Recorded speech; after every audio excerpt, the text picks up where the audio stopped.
Graça e paz, a paz de Deus, Shalom Adonai. Meu nome é Júlio Ronque, estou pastor aqui na Igreja Metodista Livre de São José do Rio Preto. Para mim é uma alegria, uma honra chegar até a tua casa, o teu trabalho, a tua viagem. Então que Deus abençoe ricamente a tua vida, que Deus agora encontre aí o teu lar, a tua família, que bênção. Olha aqui, irmãos, enquanto você vai procurando, inscreva-se no nosso canal. A gente faz um corte e depois joga lá no YouTube. Então inscreva-se no nosso canal no YouTube, @Imel Rio Preto. Estamos também nas principais redes sociais, né? No Facebook, no Instagram, no X e no YouTube, logicamente. E você pode nos seguir, tem todos os nossos cultos lá, os louvores. Os irmãos estão assistindo? A gente coloca os louvores lá, uma benção, né? Eu gosto de pôr o louvor em casa. Às vezes eu estou lá ajudando a Suzy com alguma coisa, eu ligo o YouTube, o louvor da igreja, tem mais de 40, acho que é 60 louvores, acho que nós já tem lá, ou 45 louvores no YouTube. Então, entra lá no nosso canal, irmãos. O tema dessa mensagem, o quadrilátero wesleyano e a sua relevância para a igreja hoje. Hoje a gente vai aprender um pouquinho da história da nossa igreja. Importante, né? Nós metodistas aprendemos um pouquinho da história, né? Do que era o Wesley, o que pensava Wesley, e a gente vai estudar um pouquinho dessa matéria maravilhosa, que é uma das doutrinas do Wesley, chamada quadrilátero wesleyano. Vamos lá então para a mensagem? Glória a Deus. Vou desligar aqui a live, senão me atrapalha. Acharam aí 1 Tessalonicenses, capítulo 5, verso 21. Na Almeida Atualizada está escrito: examinai tudo, retende o bem. É isso? Ou não? Estou errado? Quem tem a Nova Tradução está: examinem tudo e fiquem com o que é bom. É isso? Amém. Wesley, o fundador, eu gosto sempre de dizer, né? Um dos fundadores do metodismo. Logicamente não podemos tirar o mérito, né, de 80% do metodismo, né, ser logicamente a cara de Wesley, a maneira de Wesley, o pensamento de Wesley, a teologia de Wesley. E Wesley, em sua caminhada, em sua jornada cristã, Wesley desenvolveu vários sermões. Inclusive, eu sempre falo isso, né? Wesley, os escritos dele, é um dos maiores autores do mundo. Até uns 20 anos, eu acho que 10 anos, 15 anos atrás, ele era o maior escritor de livros do mundo, Wesley. Cavalgou, irmã, preste atenção, mais de 400 mil quilômetros pregando a palavra de Deus no século XVIII. Então foi um cara diferenciado. A gente, para vir assistir um culto, a gente põe impedimento, né? E ele a cavalo, muitas vezes de trem, a maioria a cavalo, viajava, percorria toda a Inglaterra, anunciando o evangelho. E Wesley, em sua jornada cristã, ele desenvolve vários sermões, ele toca em várias temáticas, ele toca em vários assuntos. E ele cria nesses assuntos, nesses seus sermões, ele cria a sua doutrina. A que nós chamamos metodistas, nós chamamos de doutrina wesleyana, que inclusive é a doutrina que nós metodistas livres, vamos assim dizer, 98% da nossa teologia é baseada nela. E uma das doutrinas que Wesley criou é chamada de quadrilátero wesleyano. Ó, legal, já estamos tendo uma aula da faculdade metodista aí, ó.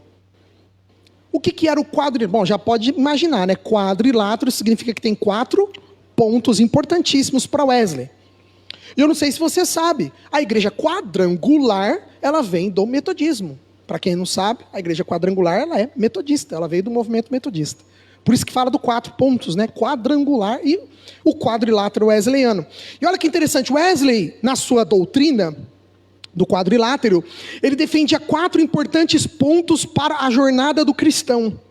O primeiro, que ele colocava em primeiro lugar, vamos repetir comigo? As Escrituras. Primeira coisa para ele, o mais importante de tudo, Wesley, ele via que as Escrituras era a base de tudo. O segundo ponto que Wesley, aqui já começa a perder um pouco o diálogo de outras doutrinas, outras igrejas cristãs, a tradição. Repita comigo, tradição. Você pode ver muitas igrejas evangélicas, elas pregam totalmente contra a questão da tradição dentro da igreja. Justamente por quê? Porque elas querem se desvincular totalmente do catolicismo. Elas querem demonstrar que estão afastadas do papismo. E a gente não pode esquecer que Wesley, no século XVIII, muitos teólogos, eles, aspas, acusavam, fecha aspas, né, Wesley de papista. Por quê? Porque Wesley, ele veio, irmãos, Wesley foi criado dentro do anglicanismo. E a igreja anglicana, ela era uma igreja com a sua doutrina católica. Então Wesley, o coração, por mais que era reformado, por mais que Wesley fosse protestante, mas muita parte da doutrina que Wesley aprendeu desde pequeno, que veio dos seus ensinos anglicanos, é justamente doutrinas católicas. Olha que interessante. Por isso que no tempo de Wesley, muitos teólogos, né, protestantes, eles gostavam de tirar sarro de Wesley, falavam, Wesley ele é papista. Por que papista? Porque Wesley ele simpatizava com alguns dogmas, com algumas doutrinas do catolicismo, mas não é que ele simpatizava, é porque a igreja anglicana ela é assim. Não é porque Wesley que era, não é que Wesley era desse jeito, é a formação de Wesley. Ele era um pastor anglicano, ele era um reverendo anglicano, e como reverendo anglicano ele seguia as normas da igreja anglicana. É interessante, irmãos, quando fala de Wesley, muita gente pensa que ele quis formar uma nova igreja. Wesley nunca quis formar igreja metodista. Ele nunca quis. No entendimento de Wesley, ele entendia que ele era anglicano. Tanto é que Wesley faleceu como um reverendo, como um pastor anglicano. Ele nunca se desvinculou, né, da igreja anglicana. Embora os bispos anglicanos, no tempo de Wesley, não permitiam mais ele pregar. Porque ele andou falando umas verdades e o povo não gostava, né? Mas no coração de Wesley, ele continuava sendo fiel à doutrina que ele foi criado. E o terceiro ponto que Wesley destacava, fala comigo, a razão. Irmão, o que falta de razão para cristão hoje em dia?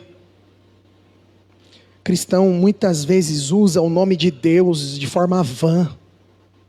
Cristãos até hoje usam o nome de Deus para justificar guerra, para justificar massacre, para justificar morte. Usa-se o nome de Deus até hoje para justificar tanta ganância ao poder. Então Wesley defendia um ponto chamado razão. E o último ponto do quadrilátero, eu já trouxe aqui o quadrilátero wesleyano, faz tempo, talvez os irmãos não lembram. E o último ponto do quadrilátero de Wesley, repita comigo, irmãos, experiência. No entendimento de Wesley, não tem como uma pessoa ser cristã se ela não tiver experiências com Deus.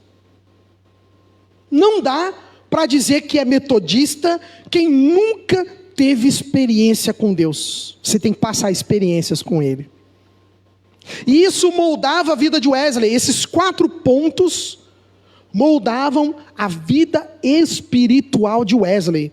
Ou seja, Wesley não se embasava tão somente pela palavra. Hoje a gente vê muitas igrejas, né? Que não, só a escritura e nada mais. Não, mas espera aí. E a tradição da igreja? Será que os pais da igreja não têm nada a ensinar para nós? Quando eu digo pais da igreja, é no sentido teológico, tá? Não é no sentido que eu sou pai aqui, né? Não é isso. Até porque também nós não tem esse negócio que o pai, né? Ou tem igreja hoje que prega isso, né? O pastor lá, o dirigente, é o pai, não sei do que. Não, eu não sou pai não, irmãos. Quem é pai é o pai que está nos céus. Eu só sou pastor, né? Mas pais da igreja, a gente está falando lá de Orígenes.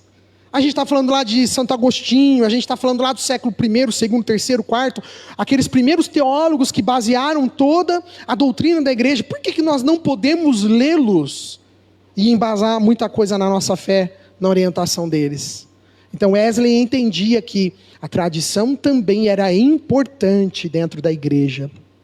E outro ponto, para culminar na visão wesleyana, que era importantíssimo para Wesley, era justamente a razão. E o último, experiência. Nós vamos abordar um por um. Vamos lá. Primeiro ponto. Hoje a mensagem eu vou procurar ser o mais rápido possível. A escritura como base inegociável. Irmãos, a escritura para nós, sem sombra de dúvidas, é a autoridade suprema. Com certeza. Mas uma pergunta eu vou fazer para você, irmãos. A Bíblia, ela tem resposta para tudo? Eu sempre falei já isso, hein? Quem está aqui seguindo Metodista Livre Rio Preto já sabe essa resposta, hein? Rapaz, ninguém falou. Ô Jesus, vou ter que pregar tudo de novo? Para tudo? Não. Ela não tem. Aí você fala, mas como, Júlio? Para mim a Bíblia responde. Não, a Bíblia não responde tudo, irmãos. Sabe por quê? Porque a Bíblia, primeiro, ela não tem um caráter científico. Então já começa cientificamente, ela não responde a tudo. Embora muita coisa confirme-se com a ciência e a Bíblia, sim. Aí a gente vai ver lá na razão, na hora que a gente chegar no ponto da razão. Muita coisa que a ciência já provou, a Bíblia comprovou centenas e centenas de anos lá atrás. Só a gente pegar quando Deus pede para os hebreus não comerem certos tipos de alimento. Quando Deus tinha todo um regramento, se alguém estava doente, tinha que sair justamente do acampamento, ele tinha que viver lá fora, quem tinha uma certa doença. Tinha um período da quarentena. Tudo isso está onde? Está lá em Levíticos. Quando Moisés escreve o Pentateuco, quando Moisés escreve as cartas, quando Deus dá a lei de Moisés, na lei de Moisés, muita coisa era relacionada à questão da ciência, da saúde, da higiene. Sim, mas a Bíblia, ela tem um caráter científico? Não. A Bíblia, ela não tem um caráter científico. Outra coisa, a Bíblia tem um caráter histórico? Também não. Você pode ver, tem certas incongruências históricas. Por quê? Porque, na verdade, a ideia dos autores não era simplesmente registrar um fato histórico. Diferentemente hoje nós temos aquelas pessoas que, inclusive eu fazia história na Unesp, e eu lembro até hoje que eu tinha uma matéria chamada historiografia. Difícil, né? E eu lembro que o professor falava de dois grandes nomes, que era um tal de Legoff.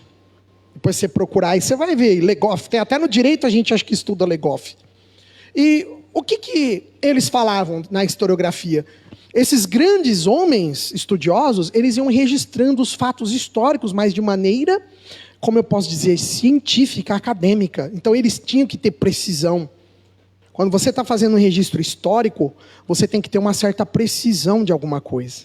Agora a Bíblia, muitas vezes você começa a ver no período de reis, parece que há uma certa confusão em alguns momentos com datação. Ah, mas ali falou tal período, mas peraí, não foi? Às vezes um copista, na hora de copiar, trocou uma data. Ué, não sei. Ela não tem caráter histórico, embora temos na Bíblia livros que chamamos de históricos. Tem livros poéticos, né? Tem livros proféticos. Mas ele, em que pese a teologia denomina esses livros de históricos, a ideia do autor não era historicidade. Não.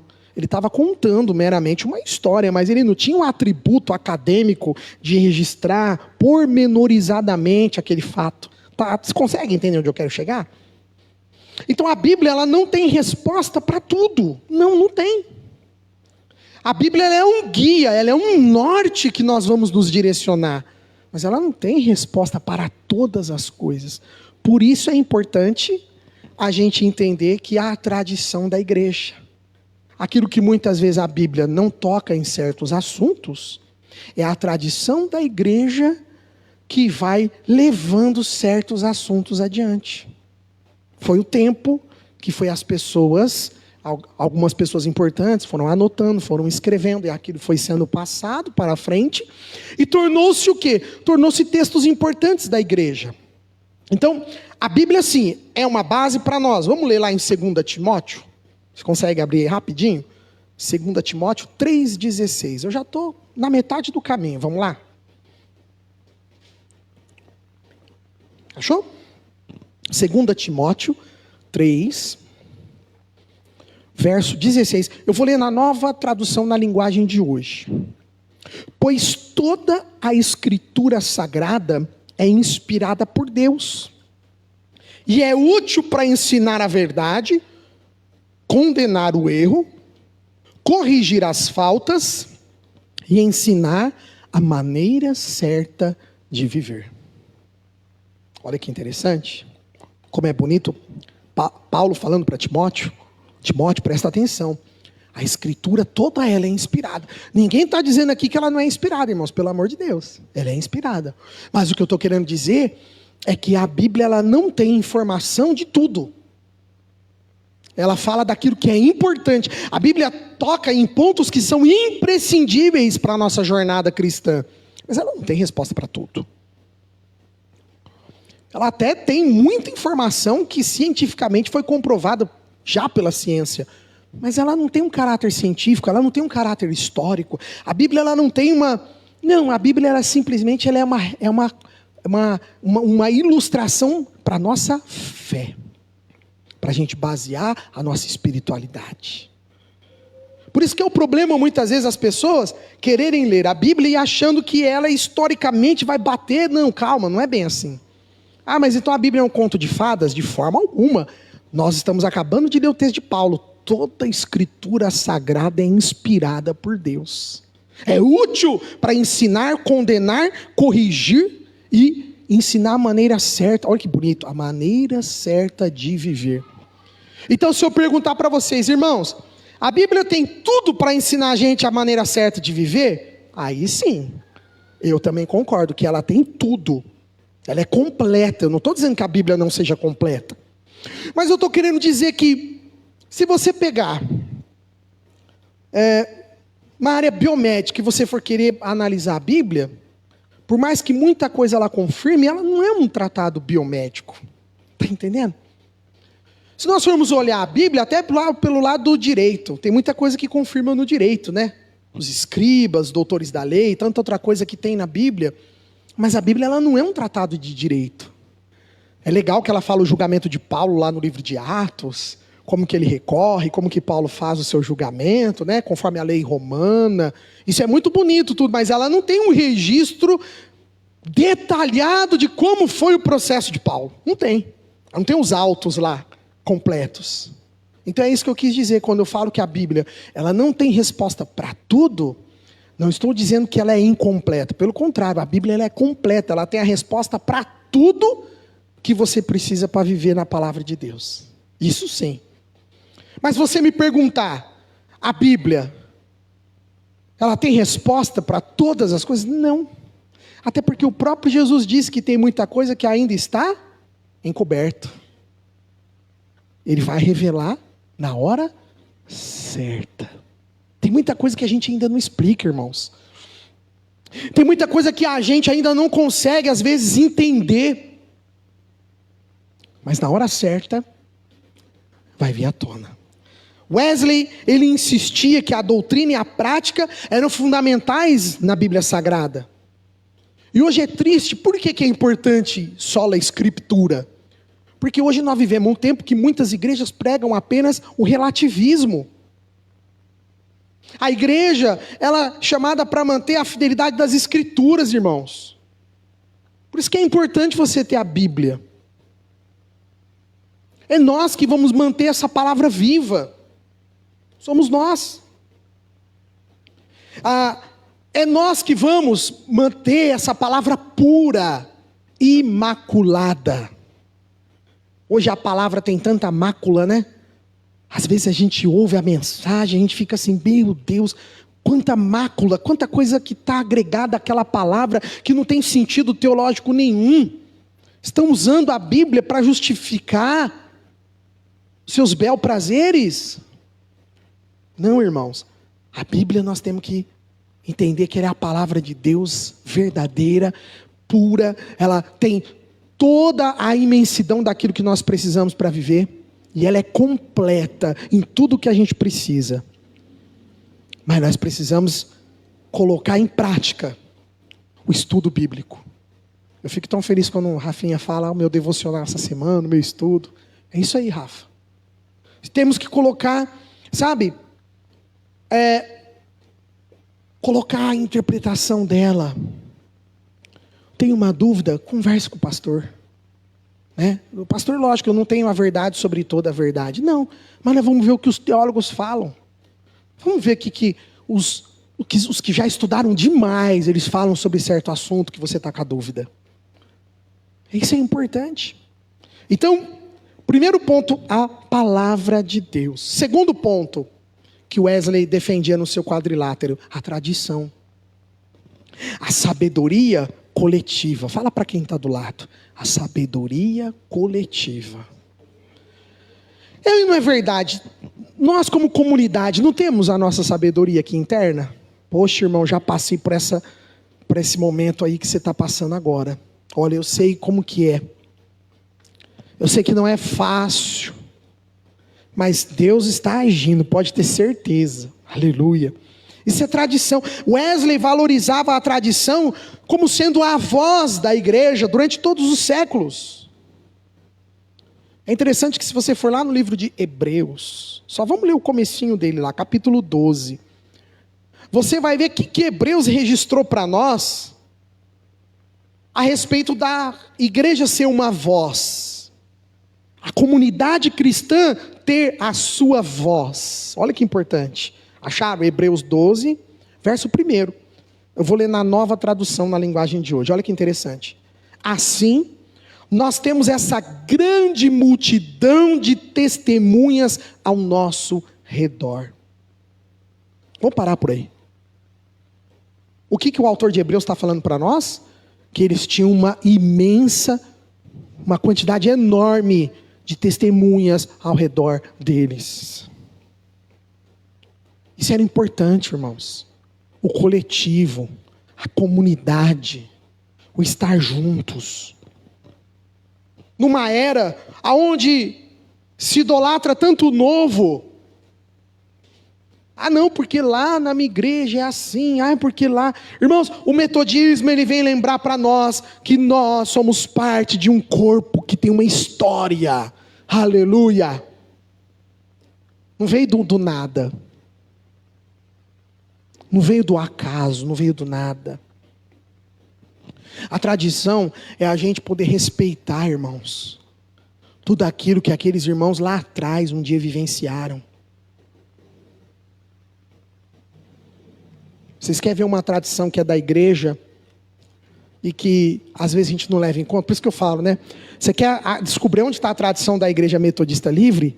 No nosso manual de disciplina, no nosso livro de disciplina. Bom, acredito que todos tenham aqui, né? Todos são membros.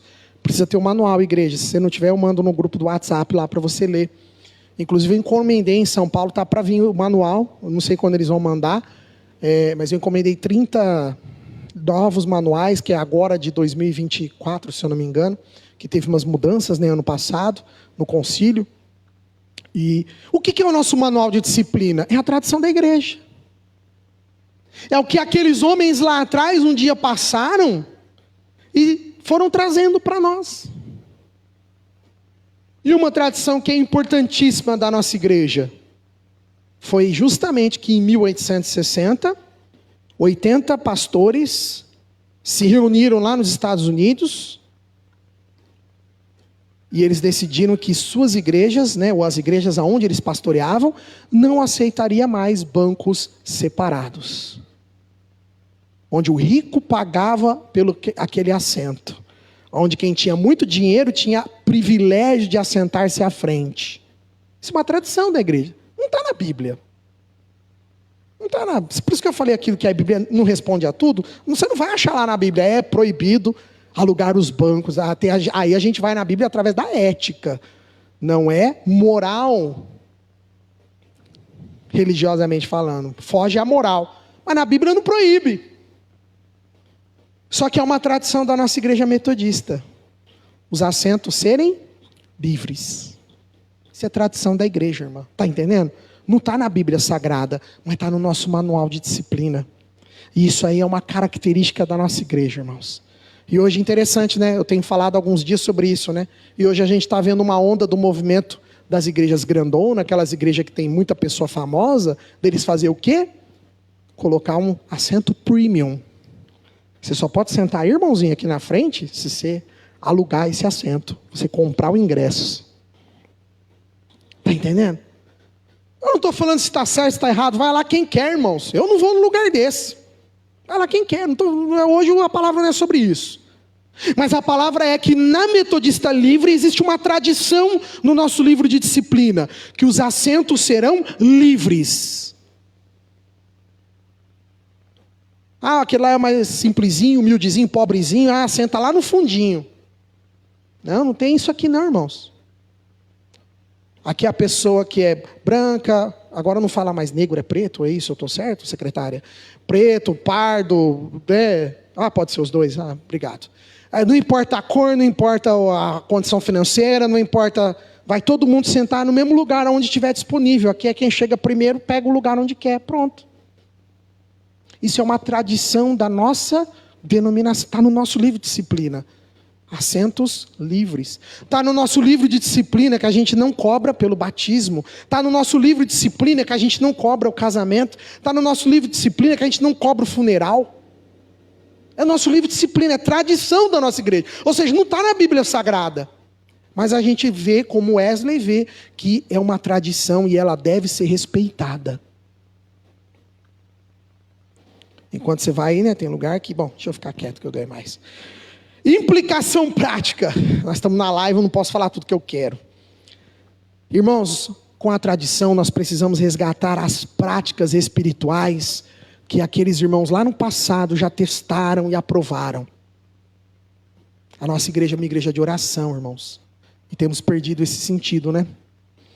Uma igreja de oração, uma igreja de um discipulado intencional. Eu gosto muito dessa palavra intencional. Jesus, em tudo, ele tem um propósito. É proposital, é intencional. Terceiro ponto, estou terminando.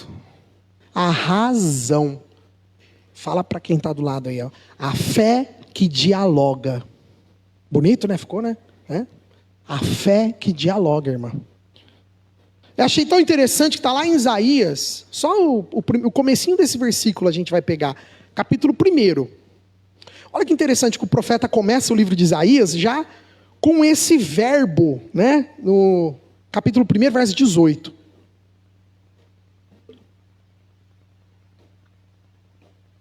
Olha que sensacional o que ele diz, Isaías capítulo 1, verso 18. Eu só vou ler o comecinho dele.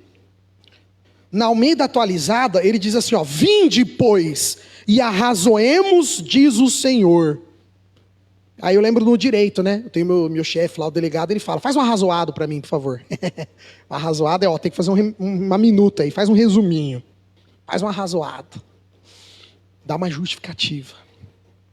Quem tiver a Almeida corrigida diz, vinde, raciocinemos. Está na de alguém aí esse verbo? Raciocinemos. Tem umas que está vinde e arguir-me. De arguir. Tem alguém que está com arguir aí? Não? E na nova tradução que ficou um pouquinho mais embananado. Por isso que eu falo, a nova tradução é assim. Tem hora que ela é boa, mas tem hora que você tem que ter outros textos quando você vai estudar, entendeu? A nova tradução ela é bom para devocional, para aquela coisa de manhã se acordar e ter um momento de meditação, de oração. Mas para estudo bíblico, a NTLH ela é meio... Olha o que diz aqui, no 1,18. O Senhor Deus diz, venham cá e vamos discutir este assunto. Também dá, mas eu achei melhor, vinde pois e arrazoemos. Irmãos, Wesley, para ele a fé, ela não rejeita a razão. Olha que interessante. Em tempos de polarização,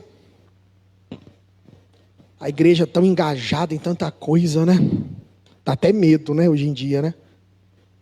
Eu falo para a Suzy que Deus nos ajude a manter o ministério que é dele, né? A igreja local de Rio Preto que é dele, não é minha, nunca foi, nunca será. Mas que Deus mantenha a Igreja Metodista Livre de São José do Rio Preto engajada naquilo que Ele realmente quer. Sabe? Naquilo que é realmente a missão que Ele nos deu. Naquilo que realmente para onde os olhos do Senhor estão voltados. Vivemos um tempo de polarização, tantas igrejas engajadas com coisas científicas, com questões sociais, com questões de intelectuais, a gente vê de tudo hoje. E amém, viu? Não estou criticando, não. Cada igreja tem a sua maneira de trabalhar. Cada um tem a sua maneira. Mas eu entendo que a igreja só engajada na questão social, e aonde fica o espiritual? Você levar roupa, comida, alimento, a cesta, eu sou também, claro, eu sou metodista. Tanto é que isso aí era do coração de Wesley, meus irmãos. Se perguntar, o metodismo foi um dos movimentos que mais fez obras assistenciais e sociais, foi John Wesley. Foi. Mas nós não podemos resumir a igreja numa assistência social. Não é isso. Aí a gente tem o órgão governamental, que é para essa finalidade. A igreja, o problema no Brasil hoje é esse, né? A igreja ela acaba suprindo muitas vezes a ausência estatal, em muitos lugares, e ela se torna aquele braço, né, que o Estado não alcançou, a igreja vai lá e alcança.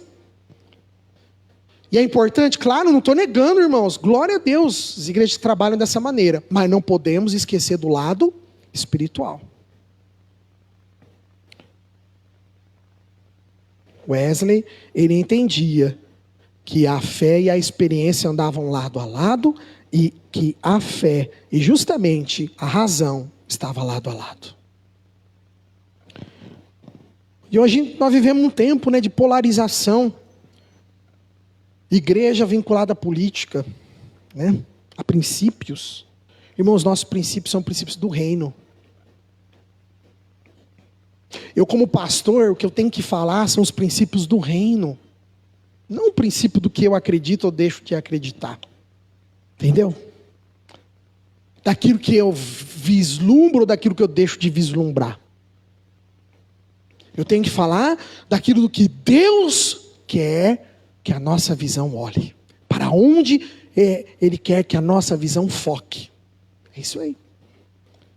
Por isso que esse ponto é importante. Na nossa aplicação prática, o que nós podemos trazer isso para nós? Nós podemos fomentar diálogo, irmãos, entre a fé e a ciência, sim. Entre a ética e a política, sim. Mas nós temos que rejeitar tudo aquilo que vira fundamentalismo. O nome da nossa denominação é Metodista Livre. Irmãos, a parte mais bonita que tem de tudo isso daí é o livre. Não é o que eu estou dizendo que o metodismo não seja, por favor, não é isso. Mas o livre. Somos livres, irmãos. Essa é a diferença. Somos livres. Então nós podemos sim fomentar diálogo, dialogar. Eu lembro até que teve um tempo que o Marcos tinha um projeto aqui. Vocês lembram quem que chegou a vir aqui na mesa de estudo? Lembra que o Marcos fazia aqui um... Como que é que a gente fazia? O Rafa, você chegou a vir, não veio? Não lembra? Viemos sim. O Marcos fez acho que uns 2, 3 encontros aqui, que a gente colocava uma mesa de estudo. Vocês lembram disso? Só eu que lembro. Só eu e a Silmara, então? Faz tempo isso. Acho que vai fazer uns 5 anos, mais ou menos. Faz tempo. Marquinhos estiver bem mais, né? Se o Marquinhos estiver ouvindo aí, ó. E o que é isso? Isso é uma igreja que dá liberdade, irmãos. Ele veio com um projeto e falou, pastor, vamos dialogar assim, com esses assuntos? Eu falei, amém, irmão, vamos lá. Você é metodista? Livre. Se você vai numa outra igreja aí, o que o pastor vira e fala? Não, é só o culto de domingo só a palavra de Deus. Não, irmãos, o crente ele é feito para pensar, o cristão ele é chamado também para raciocinar. Nós também somos chamados somos seres intelectualizados, irmãos, nós temos o intelecto, a cognição, é o que nos diferencia dos demais animais que estão soltos por aí, irmãos. A cognição é você poder pensar, você poder externar o teu sentimento, a tua cultura, aquilo que está dentro de você. É isso que nos torna seres humanos. Podemos fomentar o diálogo, ciência e religião, ética, política, mas nós não podemos ficar no fundamentalismo. Aí que está a diferença. E hoje muitas igrejas caem nesse arcabouço, elas caem justamente nisso. O pastor, ele tenta, quando ele vê, a igreja está fundamentalista, sabe? Irmãos, e fundamentalismo, olha, temos que tomar cuidado, né? Porque acaba saindo da visão de Wesley, do metodismo, e especialmente da visão do Benjamin Titus Roberts, né? Do metodista livre. E o último ponto, para a gente encerrar.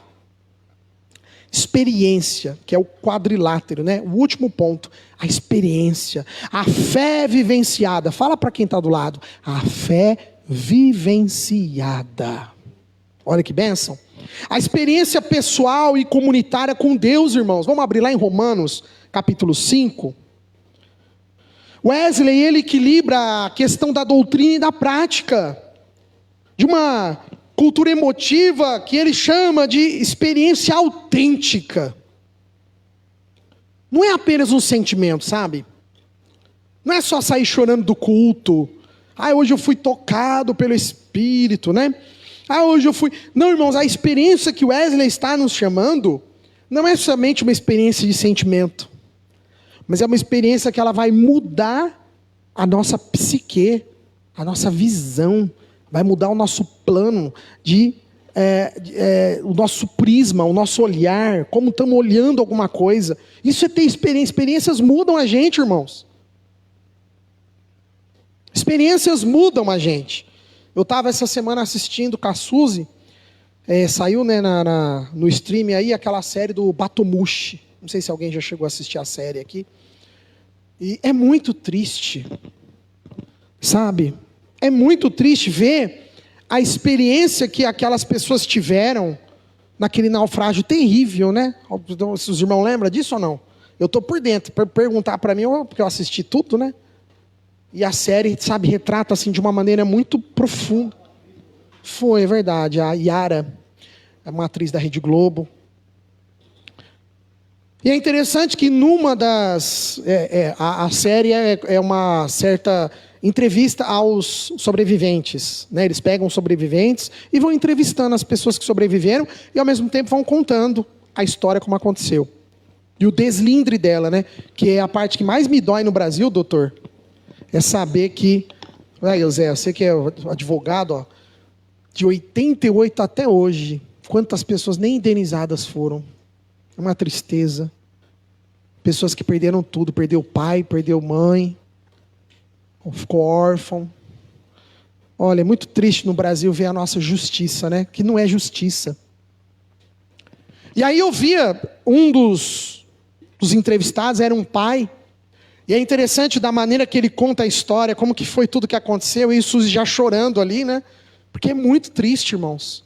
Ver a experiência que aquele homem passou naquilo. É um trauma que marcou para sempre a vida dele. Mudou para sempre a vida dele.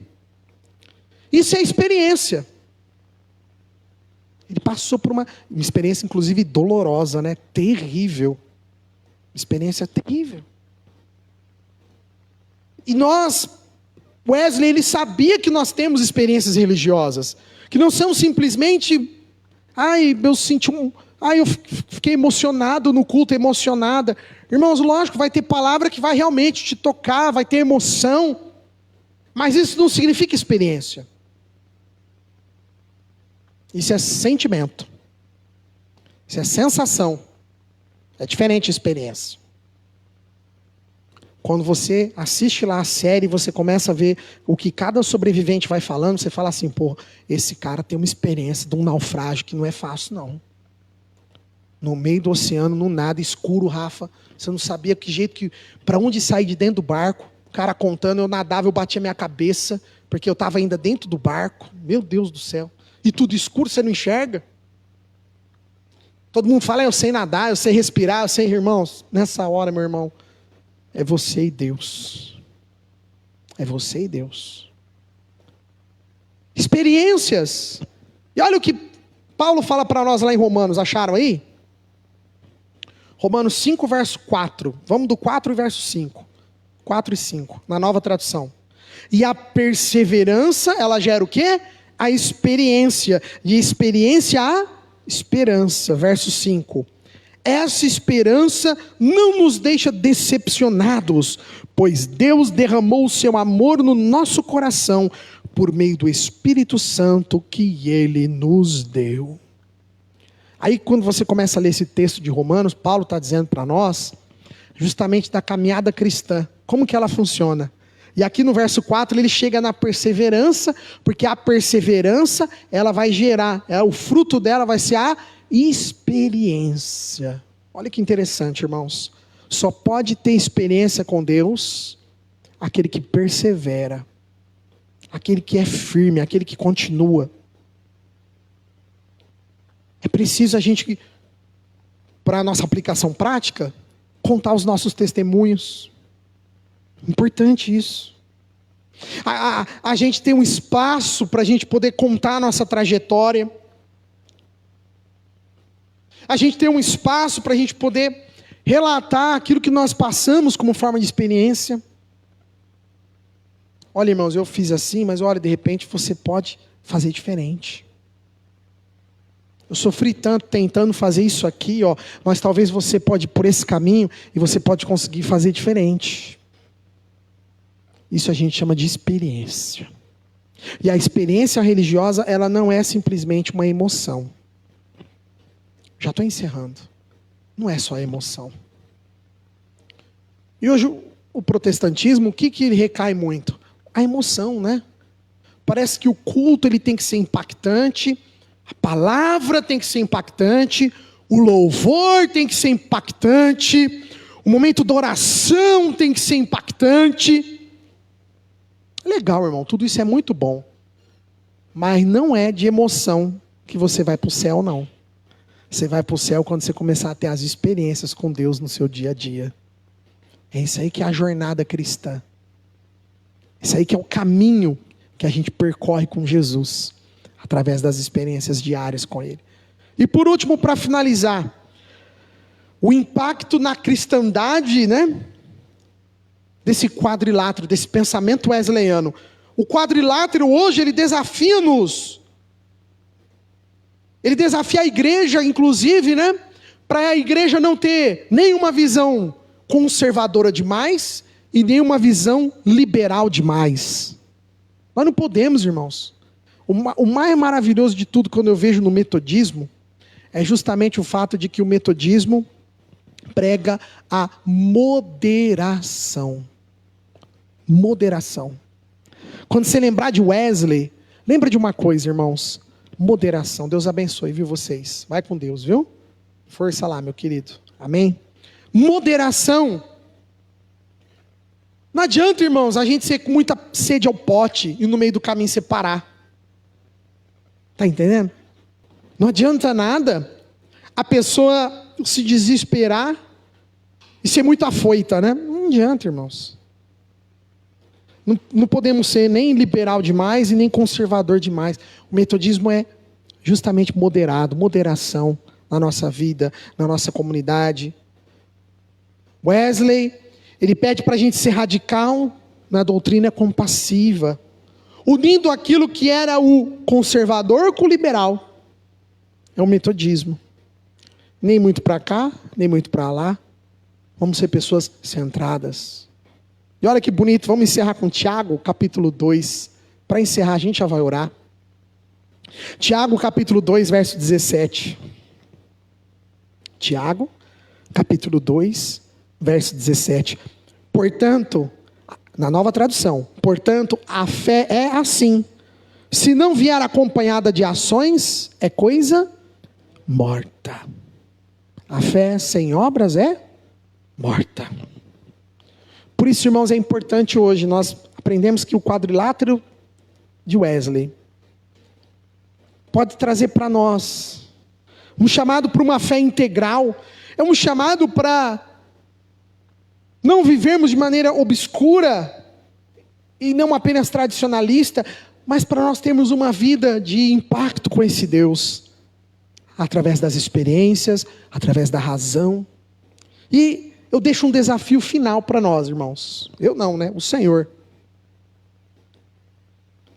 Examinar a nossa comunidade e olhar para nós mesmos. E como que estão esses 4 elementos entre nós na nossa vida? Nós precisamos avançar com a mente de Cristo e com o coração aquecido, como Wesley, né? Olha que interessante, Wesley teve experiência religiosa de uma maneira tão assim, eu posso dizer, não monótona, mas não teve nada de, não, simplesmente estava lendo um texto, na introdução justamente de Lutero da Carta de Romanos, e ali, naquele texto que estava sendo lido, uma reunião simples, como se fosse uma igreja de célula, reunindo na casa de alguém, sabe aquele culto que é 5, 6 pessoas ali lendo um texto? Ali o coração de Wesley foi abrasado pelo Espírito, e ali ele teve a experiência naquele momento. Olha que interessante. Hoje a gente vê, né? Ai, eu preciso ter uma experiência religiosa. Está todo mundo preocupado, porque tem que ser a igreja, eu tenho que sentir o Espírito Santo, eu tenho que isso, eu tenho que aquilo. Irmãos, amém, se você tem essa experiência, mas não é isso apenas que é a experiência religiosa, mas a experiência religiosa é um despertar para o espiritual. É o aflorar a nossa mente, a nossa fé para as coisas espirituais. Fica essa mensagem no teu coração aí, meu querido e minha querida. O quadrilátero de Wesley, como que ele pode impactar-nos ainda hoje? A relevância da escritura, da tradição, da razão e da experiência, ainda hoje para a vida da Igreja de Cristo. Deixo aqui um convite para você vir nos fazer uma visita na rua Fritz Jacó, número 1008, no bairro Boa Vista. Estamos praticamente 2 quadras da Santa Casa e estamos praticamente na esquina da rua Pedro Amaral. Então fica na rua Pedro Amaral com a Fritz Jacó, todos os domingos às 19 horas, horário de Brasília. Você é o nosso convidado e convidada especial.